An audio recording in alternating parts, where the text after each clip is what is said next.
अस्सलाम वालेकुम प्यारे दोस्तों, क्या हाल चाल हैं? आप सब कैसे हैं?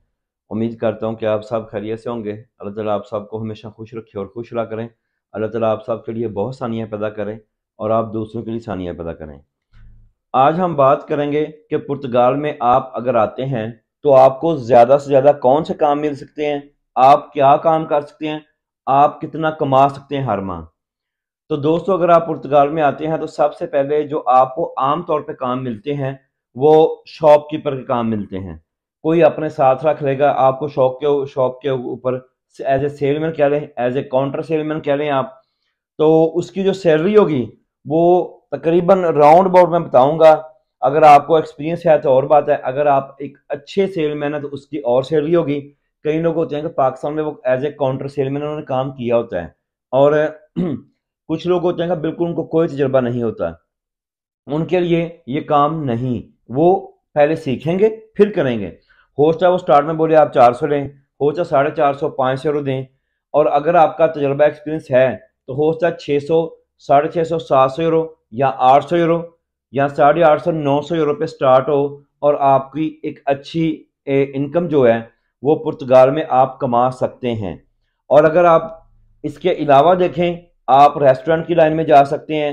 अगर आपको एज ए वेटर का तजर्बा है, कई दोस्त आते हैं, क्योंकि लास्ट टाइम में मेरे एक दोस्त से भाई उसने कहा जी मैं पाकिस्तान लाहौर में एज ए वेटर काम करता रहा हूँ और काफ़ी अच्छे होटलों में उसने काम किया हुआ है, वो इधर भी अच्छा सेटलमेंट हो गया है। अगर आप एज ए वेटर काम करना चाहें तो वो भी अच्छा है। अगर एज ए आप किचन हेल्पर काम करना चाहें तो वो भी काफ़ी काम है। अगर एज ए आपको पिज़्ज़ा बनाना आता है, अगर आप एज ए पिज़्ज़ा बेकर काम करना चाहें तो वो भी है। अगर रेस्टोरेंट की लाइन में आपके लिए जो एज ए शेफ को काम करना है, अगर आपको इटालियन खाने आते हैं, या जर्मन या पुर्तगेशी या चाइनीज़, जो चाइनीज़ का ट्रेंड आजकल बहुत चल रहा है, या आप इंडियन कुक हैं और बहुत स्पेशल कुक हैं तो वो भी चलता है। डिपेंड करता है कि आप क्या काम कर सकते हैं। फिर उसके बाद है कि जो कंस्ट्रक्शन चलती है ये पुर्तगाल में काफ़ी चल रही है। तो ये आप अगर मेन सिटी लिस्बन से बाहर जाएंगे तो आपको ज़्यादा काम मिलेगा इसका। अगर कंस्ट्रक्शन का काम आप चाहते हैं, आपने पाकिस्तान में किया किया हुआ है, कि पंजाबी में थोड़ा बताऊंगा, अगर आप दिहाड़ियाँ लगाते रहे हैं, मजदूर हैं, तो आपको काम आता है, आपने सारी ज़िंदगी भरा काम किया हुआ है, तो आपको काम करने में कोई मुश्किल कोई दिक्कत नहीं आएगी। तो वो 40 यूरो, 35 यूरो, 50 यूरो आपको पर डे के हिसाब से मिलेंगे। और अगर आप कारीगर हैं, चाहे टाइल के हैं, अगर आप टाइल लगाना जानते हैं तो आपका यूरोप में बहुत अच्छा ट्रेंड है। अगर आप पुर्तगाल में टाइल लगाने का काम जानते हैं तो 60 यूरो, 70 यूरो, 80 यूरो। हो सकता है कि अगर आप बहुत ज़्यादा मास्टर हैं, आपका काम पसंद आ जाए, तो 80 यूरो भी पर डे आप कमा सकते हैं। बाकी आपकी लक है, हो सकता है कोई कोई दोस्त 150 यूरो कमा सकता है, कोई 100। ये मैंने काम की कैटेगरी बताई है कि अगर आप किचन में वापस आऊंगा, अगर आप एज ए किचन हेल्पर काम करते हैं तो आपको वही मिलना है 600 700 यूरो के करीब। अगर आप पिज़्ज़ा बेकर हैं तो 800 900 या 1000 यूरो के करीब मिलेगा। अगर आप शेफ कुक हैं, अगर आप परफेक्ट किसी भी किस्म के कोई भी खाने किसी कंट्री के स्पेशल बना लेते हैं, पास्ता वगैरह इटालियन हर चीज़ की तरह के, या आप ग्रीसलैंड के खाने जानते हैं, या आप पुर्तगाल के खाने जानते हैं, या आप इंडियन स्पेशल कुक हैं जो वाकई होना चाहिए, तो आपको स्टार्ट 1500 यूरो के राउंड अबाउट ईजिली मिल जाता है। लेकिन उसमें ये शर्त है कि आप स्पेशल कुक जो कह रहे हैं वो हों तो फिर है। कई लोग हमारे अक्सर गलती करते हैं कि एज ए हेल्पर होते हैं या एज ए घर में काम किया होता है, 4 खाने या 2 4 खाने बनाने आ गए तो वो समझते हैं कि हम शेफ कुक हैं। ऐसी बात मैं बिल्कुल नहीं कह रहा।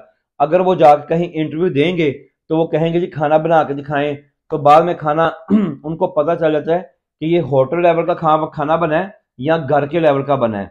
एक बात याद रखें, अगर होटल लेवल का खाना है तो उसका टेस्ट और है, घर के लेवल का खाना है तो उसका टेस्ट और है। जो जानता है इस काम को, जो इस फील्ड में जानता है, वो आपको फौरन समझ आएगा कि ये किस टाइप का कुक है, आया इसको खाना आता है या नहीं आता।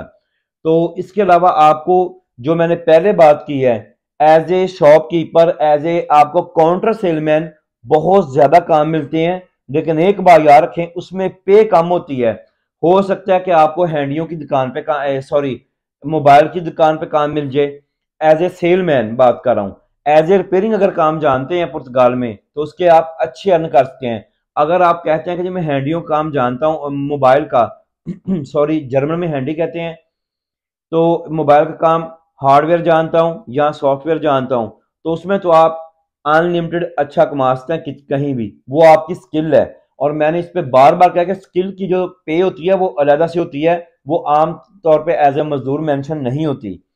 तो अगर आप सॉफ्टवेयर हार्डवेयर का काम जानते हैं फिर तो आप पर डे 100 150 आप $200 तक यूरो तक भी रोज कमा सकते हैं। मुख्तलिफ कैटेगरी के मुख्तलिफ हैं, लेकिन मैं एक नॉर्मल जो मैं आपको बात बता दूं, आप 600 से 800 यूरो हर बंदा दरमियाना सा कमा सकता है इधर, इससे ज्यादा कम है। या तो आपके पास कोई स्किल हो तो फिर आप अपनी स्किल के हिसाब से ज्यादा कमा सकते हैं। जो नॉर्मल एक मजदूर की पे है, नॉर्मल एक काउंटर सेलमैन की पे है या आप गोदाम में काम करते हैं उसकी पे है, तो वो नॉर्मल मेरे भाई यही है कि आप 600 से 800 यूरो के राउंड अबाउट कमा सकते हैं। मैंने ऐसे लोग भी देखे हैं सुने हैं जो 400 में लगे हैं यूरो में, 450 यूरो में लगे हैं, 500 यूरो में, तो बड़े बेशुमार लोग काम कर रहे हैं पुर्तगाल में। तो अगर आपने एग्रीकल्चर का काम करना है उस पर मैं वीडियो करूंगा। अगर आपने कंस्ट्रक्शन काम करना है तो पुर्तगाल के मेन सिटी से आपको बाहर जाना पड़ेगा। बाहर के इलाकों में दो काम बहुत ज्यादा है, एग्रीकल्चर का काम है और कंस्ट्रक्शन काम बाहर हुआ है। आज के लिए इतना ही, दोबारा फिर किसी वीडियो में मिलेंगे। दोस्त दुआओं में याद रखें। अल्लाह हाफिज।